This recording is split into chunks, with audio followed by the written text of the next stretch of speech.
Hello, ladies and gentlemen, and welcome to the Shroo's Gaming News. This is a show where I talk about the latest gaming news, rumors, and topics. Today I will be diving into the Bethesda E3 conference for 2015. Let's go. So on the top of the show I would like to mention, this week is E3 week, so I'm going to be covering all the conferences and making videos about them.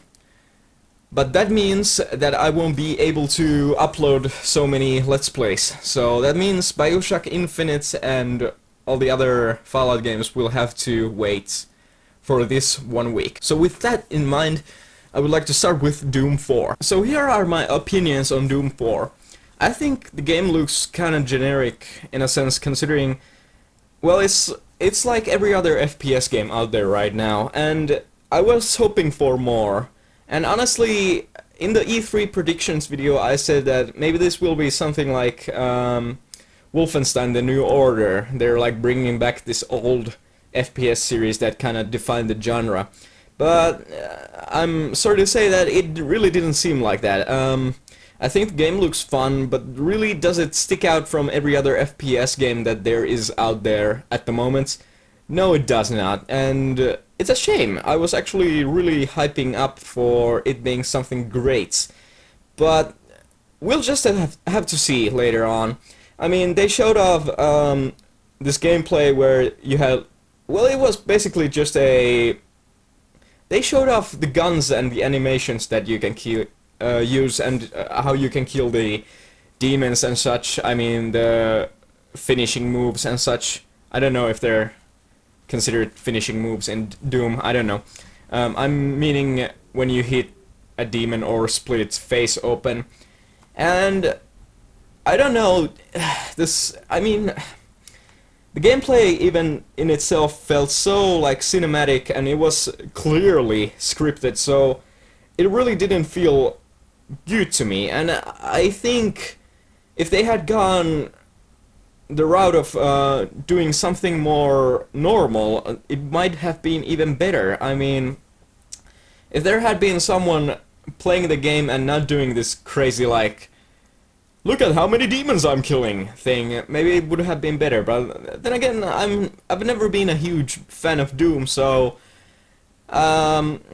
maybe you could say that I'm not qualified to make this criticism. Let me just say that, I mean, it's too early to judge anything, considering we have just gotten the first gameplay glimpse. So, yeah, it's too early to doom this game. Haha, wow, what a joke. Doom this game. It's really hard to say at this point, but maybe we'll get more gameplay later on. Maybe it will be more non-generic. I mean, even they showed off the freaking story mode, and I mean, if that's the story mode, what is the story? That literally told me nothing about the story. It just showed off hell. Literally hell. And I don't understand why that's called the story mode if it's just the same as the earlier gameplay. I mean, that felt kind of weird to me, but keep in mind, guys, that I have never been a big fan of the Doom games. I mean, I've never played any of them, so maybe it really is that I'm not fit to make these arguments, to make this criticism. And what I really liked about what they showed off of Doom 4 was the multiplayer. I mean, the multiplayer looked super fun. I mean, that is something I can literally, well, not literally, that is something I can get behind of. I mean, it really looked fun, and I think they're doing enough new things or copying other games like... Well, I'm not saying they're copying Halo, but I got the sense of like Halo from that trailer that they showed off from the multiplayer. I mean, it kind of feels like Halo, and that's not a bad thing, considering nowadays Halo isn't Halo. So, yeah, that could be fun. I hope it's fun. I mean, yeah. We don't need another Call of Duty in this world, so in that sense it's not at all like Call of Duty, which is a good thing. And then they showed off Doom Snap Map, which is basically like, well, let's say Halo's Forge Forge mode. I mean, I know that other games have this, but I think Halo's the most known of in the Forge mode sense. I mean, it looks like Forge mode, and you can make co-op maps, you can make other kinds of maps. I mean, it looks really interesting, and I'm waiting to see what people create with the snap map. So that's pretty much all I have to say about Doom 4. Next up will be Bethesda.net. Now, I don't really have much to say about this. I just want to mention it because they mentioned it in the conference. But maybe I'm making a big deal out of this, even though it's not even a big deal. But it felt like they're trying to make a mod platform that they can actually control themselves. So it feels like they're making the same thing they tried to do with Steam, but just on their own websites, on their own domain. So I don't know. We'll see what this is. I'm just eager to see what it actually is. Hopefully, it's not gonna be like the monetized mods thing again. I mean, I would love to see mod makers get paid, but the shitstorm that happened with the last announcement thing with Steam and Bethesda was just so dramatic, so I don't really want to see that happen again. Then there was Battlecry. So yeah, I'll be honest, I don't really know what to say about Battlecry at the moment, because the trailer just showed off the characters that you can play as, the classes, so to say. So from the classes, it felt like it's a bit more serious Team Fortress 2 with its skin of like Dishonored almost. It had a very Dishonored-like graphics in it. So I don't know what this will be, but I love Team Fortress, so I'm waiting for this eagerly. I don't know if it's gonna be free to play. Did they mention that? I'm not sure. Well, we'll see. It's funny actually because everyone's jumping on one card games, I mean RNG card games, and these kind of weird like FPSs that are arena shooters, like Overwatch is doing it, Team Fortress did it a long time ago, and now this. I mean, maybe it's the popularity of Team Fortress just making its imprint on everyone else. We'll see. So we also got the announcement for Dishonored 2 on the show, and I hate to say this, but nailed it. I mean, that was a easy guess considering it's been so long since the first Dishonored game, and it was so popular. So maybe my prediction of it was kind of easy, but hey, I take what I get. So what I want to say about this is I really like the aesthetic that we're seeing here. I think it looks really colorful, and we actually see kind of like this jungle area in the trailer, and it looks interesting. I mean, Dishonored 1 was not an ugly game, and I think the graphics and overall the design of the world was actually kind of beautiful also there, but I think this is just taking a step further, the second step, so to say, and I think we're gonna see even more of that kind of stuff.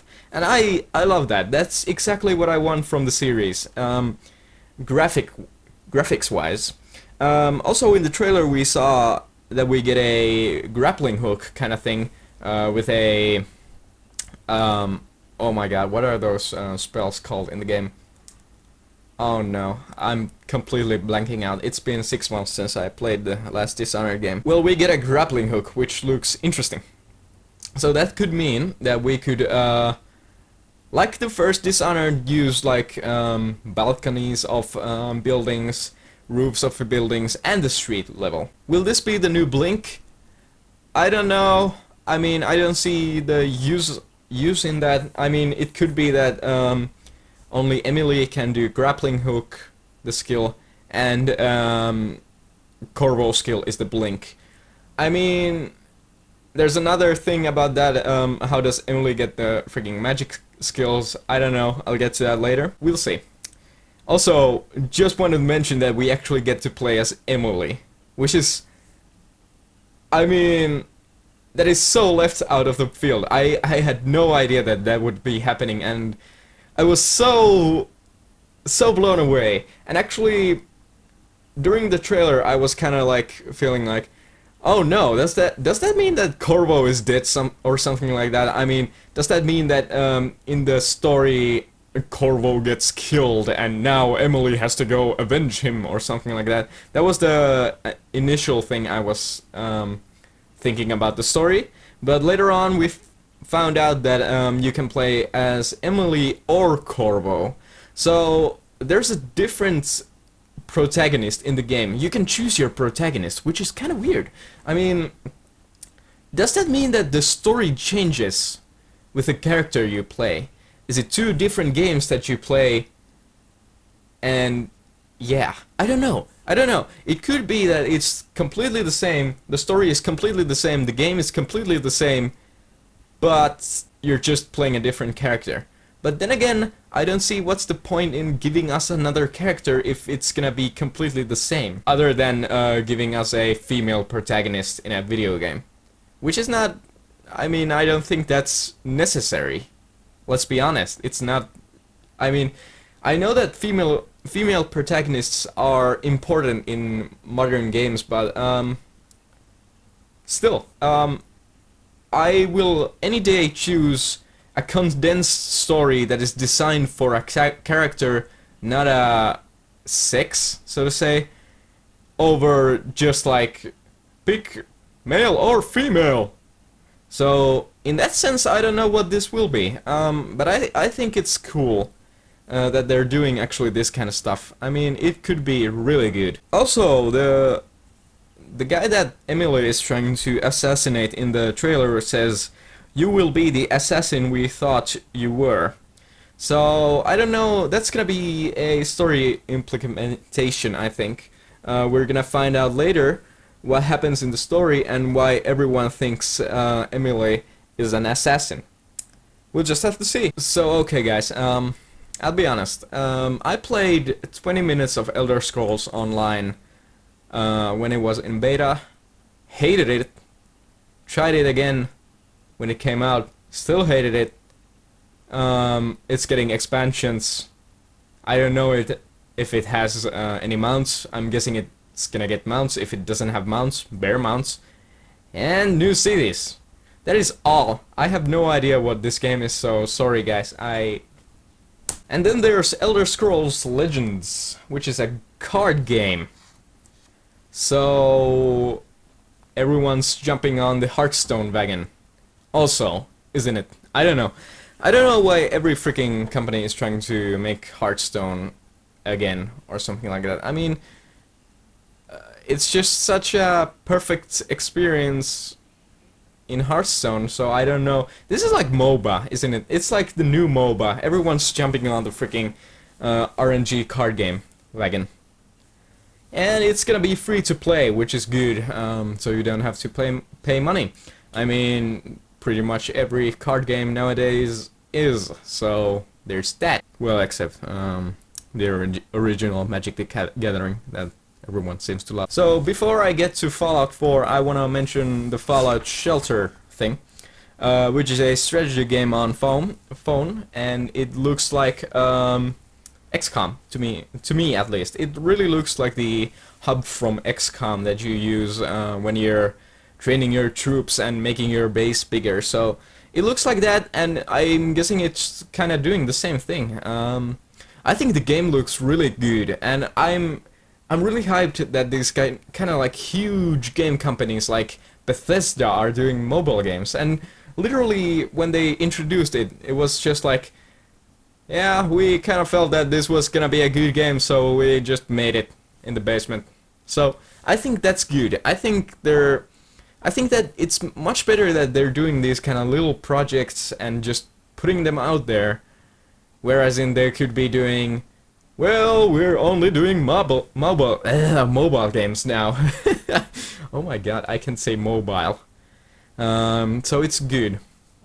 And it's also free to play, so I'm guessing they're making their money from this kind of, you can buy some crates in the game or something. But I'm hoping that it's not gonna be a game where you can only win if you pay. Because that we have seen that I'm sincerely hoping that that's not the game. I have a lot of trust in Bethesda, and I think the game looks overall so interesting visually, and as an idea it's so interesting that I don't really think they would put a paywall up just to get people to buy crates, so to say. So hi guys, sorry about the massive change in appearances, but I was recording this video and the what was the first? Microsoft conference started, so I had to watch that live, and then after that just the EA conference started also, so I had to watch that also, and then it was like freaking 11 p.m. in Finland, so I went to sleep, and now I'm recording the Fallout 4 section of this video. So yeah, with that in mind, let's get into it. So I think the most interesting thing that we saw from the demo that we were showed off at the Bethesda conference was that this game begins before the actual Fallout, which is something that has never ever happened ever in Fallout games. I think that's a massive detail that we actually saw in progress. I mean, I think this this means that the story is actually gonna be really good here, because they're not afraid of showing you the before Fallout era of, well, you know, Fallout. I think it's super interesting that we're gonna actually see the world before the Fallout, because we've seen everything in Fallout games, how it's all crumbled and everything is bad, but I think it's really interesting that we're seeing something completely new, even though it's like old in that universe. I think that is a really cool adjustment that they did. And I think that's a really good entrance to a story. I think it's interesting that we actually play a character that is literally completely new in this world, considering in Fallout 3 we played a guy or a girl who grew up in the vaults, which is I mean, it's not the same as experiencing the world of Fallout before the Fallout. So I think that's very interesting, and I think I have a lot of trust for Bethesda to actually make a compelling story with this character that you're going to pick. So the second thing I want to talk about is that we get a new character customization, well, what you call it, hub, I don't know. And you can play as a female character. There was a lot of rumors spreading around that you couldn't play as a female, it was only a male protagonist in the game, but I'm actually very happy that they enabled for you to play a female in the game. I think it's important, and I think it's also very nice to see that Bethesda isn't going to go the route of like having only one protagonist. I mean, I think the story will not be so different, considering you are playing the same character. It doesn't really matter if you're the mom or the dad. I think the story will be all over the same, considering you will be in the vault, you will wake up, and you will probably go search for your family.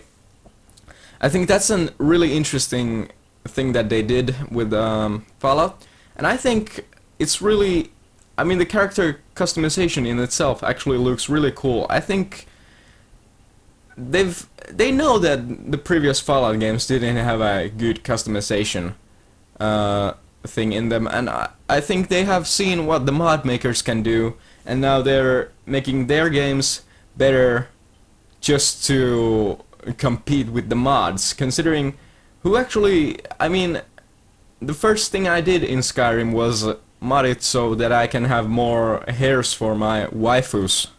I mean, I think that's what most people did. At least I'm guessing. Maybe I'm the weirdo here, but I don't know. It feels like Bethesda is really seeing what the mod community is doing and trying to better themselves for that. Also, we saw that we have a talking protagonist, which is once again, something completely new in a Fallout game. I mean, previously it has been like, you choose your text box and that is your answer. Your character doesn't speak. Now it's way more like Mass Effect in its way. I think it's interesting, and I honestly can't say if I like it yet, but that is something that I'll have to leave up in the air, so to say, until I actually see what the game will be. I mean, we saw a lot of things, and a lot of things that we got just a glimpse of. I mean, it's really hard to judge the game before it actually comes out, or we actually see something real, so to say.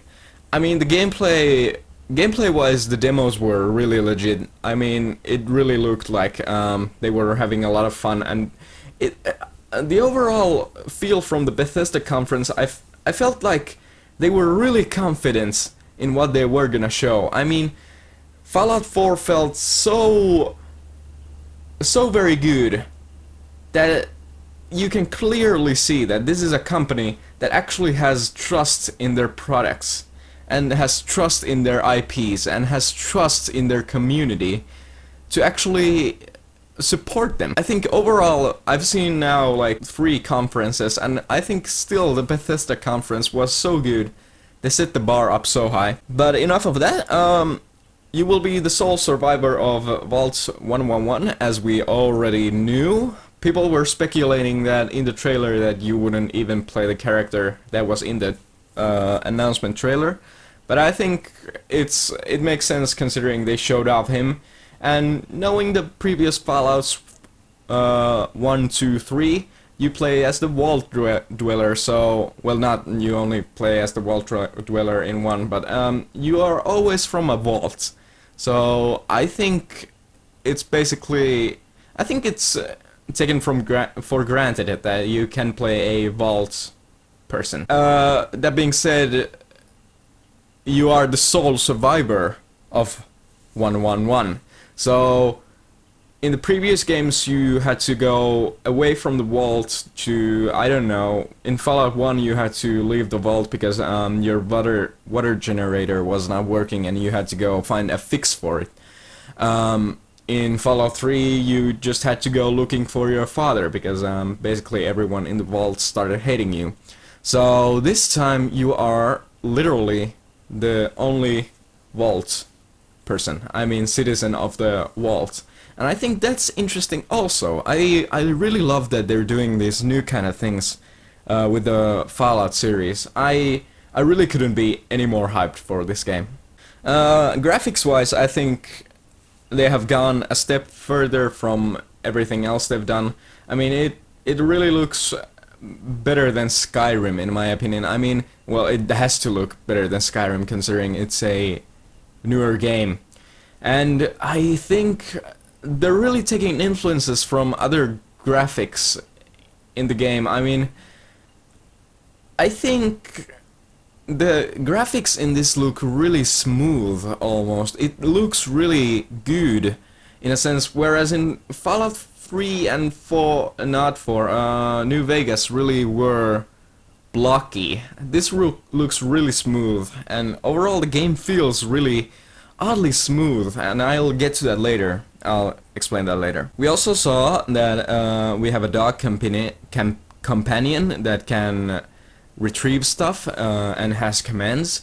I think this isn't really anything new, except that you can actually prompt the commands, just like you can order the dog to go into a house to check if there's any loot in there or something. I think that's overall pretty cool. That doesn't seem like the thing that I would want from Fallout, but I think way more features is better than not having any features. So I think and that's the main point I want to make about this whole game. I mean, they seem so proud of the game, what they've done with the game overall, that I just got this like there were so many things that they showed off, and it really looks like they're actually proud of the project. Also, we have a new VOTS system, which is it's really different from Fallout 3 and 4, considering in Fallout 3 and 4 it really stops the combat. It comes to a halt in Fallout 3 and 4. No, Fallout 3 and New Vegas. In this game, the combat doesn't stop, it just slows down. And I think that's interesting. I think that adds to the feeling of the game. And I think overall, how the WOTS looks like, it looks really smooth. Overall, I mean the slow motion moving of the mole rats you saw, and it looks really super smooth. I think this is a extremely polished product. You can clearly see that from the trailer. Also, the fact that it doesn't stop the combat means that the combat will be more hectic, so to say. In Fallout 3, I would constantly do this move where I would escape from someone, load up VATS, shoot them in the head, run away, get some VATS again, shoot them in the head. And that's what I would constantly do. Here it looks like that's not gonna be entirely possible because even though you're using VATS, the people you're attacking are still going to attack you while you're using VATS. And that also adds to I mean, you have to make decisions faster than normal. And then we also saw the new Pip-Boy, and I think that Pip-Boy looks really good, and I think it's beautiful in its UI, and the fact that you can turn your arm and look at it in a, how would I say, a 3D experience within the game is really cool, and I think it just adds to the game's immersion overall. I think Bethesda is doing some really cool things with this game. I'm really hyped for this. Also, the new Pip-Boy will have mini games. We saw some Donkey Kong action in the game. I think it looks really interesting, and that's obviously a joke. I think it's really cool that they're adding this like new layer onto the game. It's a game within a game that you can have on your wrist. I think, oh man, it sounds like I'm really hyping this game, and I really don't want to be disappointed in the future.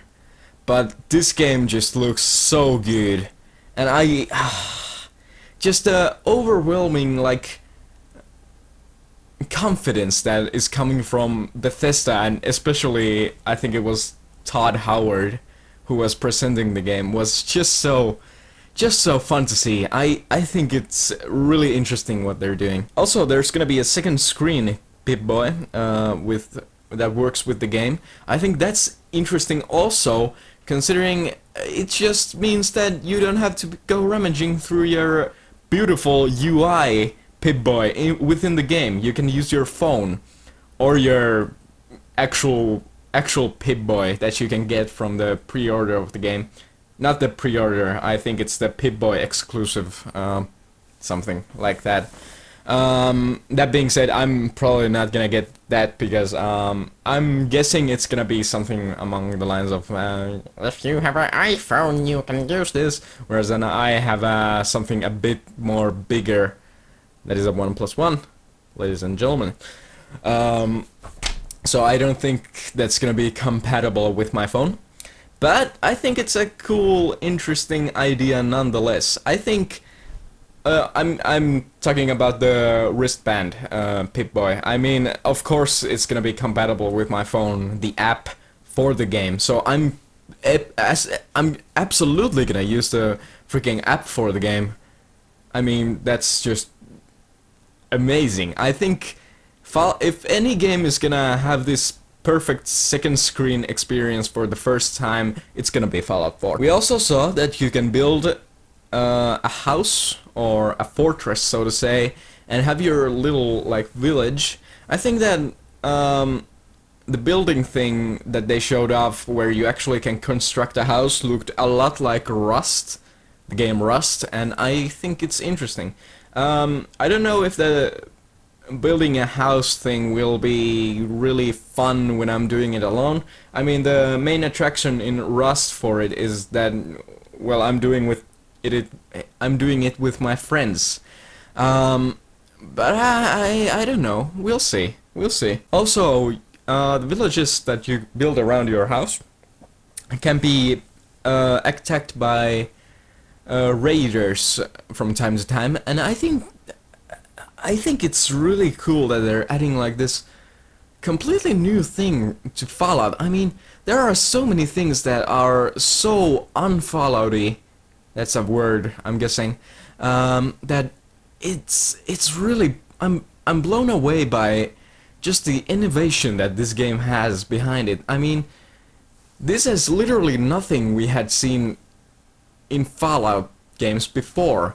I mean, I understand that you can have a house in like Skyrim and in the freaking what is it called, Hearthstone? I don't know what Heartfire, I think is the DLC called. But I don't think you can build your own house in that. To see that this is, I'm so flabbergasted by all this that we see. I mean, the game is really ramping up to be something amazing. We also saw gun modifications, and overall you can craft items from the items you find from the world. So let's say you find a teacup, and then you find duct tape, and then you find a tree branch, and that somehow becomes a bomb or something. I think it's interesting that they're adding. I mean, Fallout 3 already had crafting, but no one really used it, considering it was just not very good, let's be honest. I mean, the crafting in Fallout 3 was kinda clunky, and honestly, I've watched over 3 Let's Plays of Fallout 3, and I have not seen one person ever using the crafting system in the game. So, I think it's interesting that they're adding something like this into the game. And also, the gun modifications are seriously interesting. I keep saying interesting, but I really can't find another adjective to tell you what this game is. It's super interesting in my opinion, what they're doing with it. And the gun modifications are extremely interesting in that sense that you can actually... I mean, Fallout 3 and 4 had this like... Well, you get a gun and you kind of just hold on to it until you find a new one, or you're just gonna use the same gun until you finish the game and just periodically fix the gun. But here it looks like they're giving you a lot of like room to actually figure out what you want to do with the game. I mean, you can probably get a gun, get tired of it, and then just upgrade it to do something else while it's shooting. I think it's awesome that they're actually taking this kind of thing and expanding on it. And also, apart from the guns, we actually saw that you can actually do the same thing for armors. And that is so freaking cool. I mean, you can build your own armor, probably customize it. It's super cool what they're doing with this game. I just can't hold myself. This is... I mean... Holy crap, Bethesda just... they were the first conference at E3, and they just blew it out of the water. I mean, it's nuts what they're showing off with this game. I mean, I couldn't be more hyped for this game. And I think, I hope to God that it will be good, and all the features that they showed off here will actually be in complete fruition. So yeah, that's pretty much what I want to say about Fallout 4. Overall thoughts on the Bethesda conference is that I think Bethesda set a really high bar with their whole conference, and overall I think it's really good that they're showing off so many games. And even though the half of the show was Fallout 4, but I mean, guys, that's pretty much what everyone wanted. Everyone wanted Fallout 4, so it's good to see that we're actually finally getting the game that we actually wanted. And I think it's even more better that we're actually getting A game that we wanted, and we're getting a game that we actually didn't know we want. I mean, did anyone guess that we're gonna have a freaking house customization or gun modification or armor modification or the new VATS or the new Pip-Boy or all of this stuff that was revealed? I mean, the new character customization thing is even new. I mean, did anyone see this coming? I'm guessing not. And I think Bethesda did a really great thing revealing this in this, oh my god, this mind-blowing way. I mean, wow, I'm just blown away. One of the best conferences probably I've ever seen from E3 ever. Ever. Okay, that is enough rambling about Bethesda. Next up, I will be doing Microsoft and EA. The EA conference was kind of lackluster, so I'm probably gonna do one video for Microsoft and EA, but we will see. Thank you guys for watching, and if you wanna see more stuff like that, just follow me this week. I will be covering E3. Bye guys.